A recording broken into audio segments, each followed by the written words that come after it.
Welcome to the weekly Astro Business Forecast. It is week 27 from July 5th to July 11th. The theme of the week is sensitivity and mixed emotions and feelings and thoughts. So emotions take center stage this week. We're so conditioned that our emotions are negative when in reality they guide you and connect you to your intuition. Do you have some important decisions to make this week? Well, then this might not be the right week. Tend to your inner child and mother yourself and give your emotions the space they need without the need to change them. Welcome to the Astrology as a Strategy podcast. I'm your host, Patricia Panassi. I'm on a mission to help you amplify your influence so you can free up time to spend with your family while increasing your revenue. I'm an astrologer, business mentor, an adventure seeker, and a proud mama of 3 kids.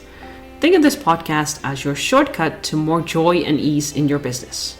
Running a business is joyful, and when you're not having fun, you haven't cracked the code yet, but that's about to change. I share practical and short tools how to use astrology in your business and life. So let's get started on using your energy strategically to make a bigger impact, have more free time, and grow your wealth.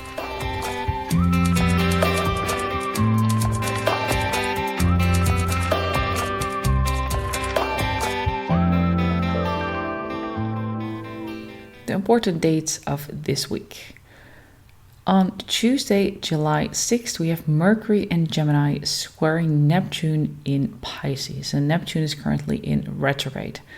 So this is about a conflict between your head and your heart. This inner conflict comes up when you're telling your story. There's a fine line between reality and fantasy because Neptune loves to dive into the fantasy and the dream world, whereas Mercury in Gemini is a lot about the rational mind, making rational decisions and speaking in a rational way, whereas Neptune is the complete opposite of that. So listen carefully to the underlying messages from others today, because it's easy to misunderstand when you jump to conclusions.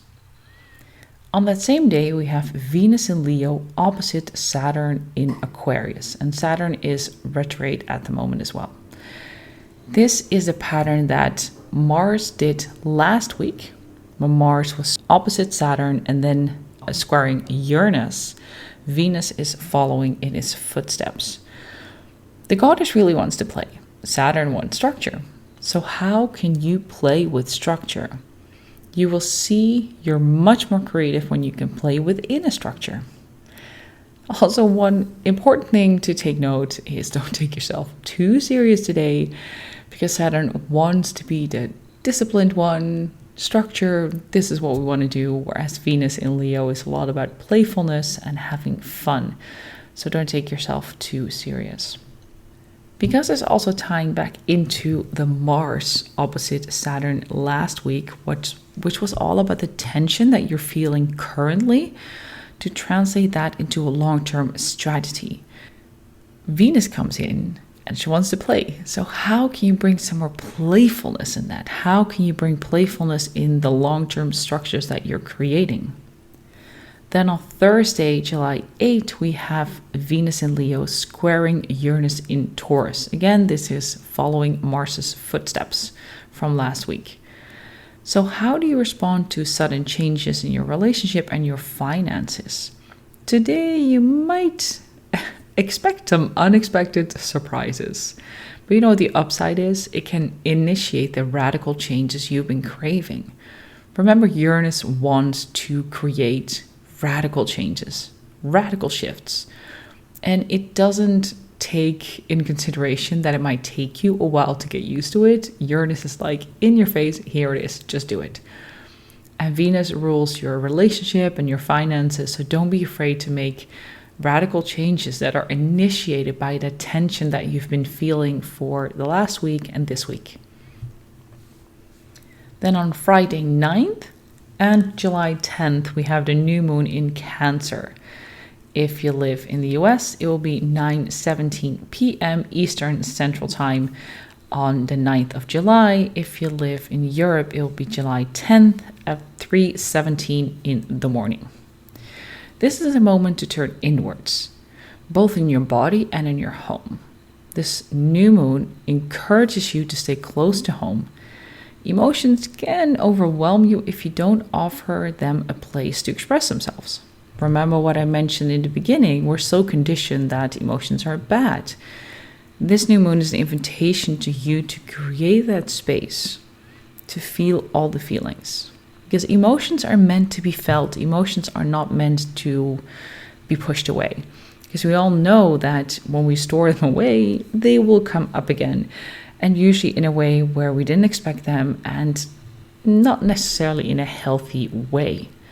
So set your intentions around your feelings of home. This is not so much about a physical space, but more about coming home to yourself. Think about what is important to you and make time for that. I like to see this full moon as self-care on steroids. On Sunday, July 11th, we have Mercury entering Cancer until July 26th. Now, as you might notice, this is a very short time of Mercury in Cancer. It's only till July 26th because Mercury is moving quite fast at the moment. We had a really long extended time in Gemini. So Mercury was at home in Gemini, it rules Gemini. And it was all about rational thinking, about learning. But now we have moved to Cancer, which is sensitive and more subtle. So your communication style comes much more from your emotions and your intuition.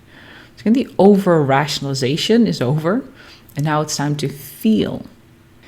And this builds up upon each other. This is what I talk about a lot about these cycles. It's not that we just view Mercury in Cancer just as it is. No, we had this long extended time in Gemini where we have used our rational minds, where we have learned new things, we have seen new ways of doing things, and now we get back to the feeling. So we don't forget all the things that we have learned, especially during the Mercury retrograde in Gemini. This is about coming back to your emotions. You will also start to notice that your clients will communicate more from their emotional state. So really carefully listen to the underlying messages. It doesn't mean that they are overly emotional, but their speech, their communication, as well as yours, is more driven by your emotions and what you feel. Go with that. So that's it for this week. This week is going to be an emotional one, in a good way. Ride those waves. Allow yourself to feel the emotions, to go with it, and embrace it, because our emotions are part of our human experience. And if we start to block them, then this week will be very challenging.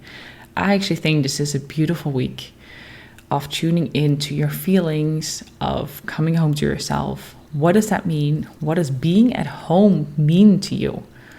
And how can you amplify that feeling so you feel even more safe, more grounded, and more stable? If you like these weekly forecasts, make sure you subscribe so you don't miss an episode. Each week I will publish a new weekly forecast on Friday, so you have time to put it in your calendars and plan your week ahead with ease and joy. That is really my mission for these weekly forecasts, that you know what's ahead, you can move with it, and you might want to move some appointments around so you have space to integrate what is going on. If you love these weekly forecasts and you wish you had them more in advance, subscribe to my newsletter, because at the first of each month I send out a monthly forecast where you get all of the details for the month ahead in your inbox, and you will never miss a week. And then you can listen to this podcast as a sort of update to know what is going on and how to use it. And if you're ready for the next step, if you want a plan for the next 6 to 12 months, reach out to me, because I love to explore what the options are for you to create a strategy based on your personal natal chart and how that works with your business, with your clients, with launches, and more of that. Because I want you to have more joy and ease in your business so you can spend more time with your family. That's it for now, and I will speak to you again next week.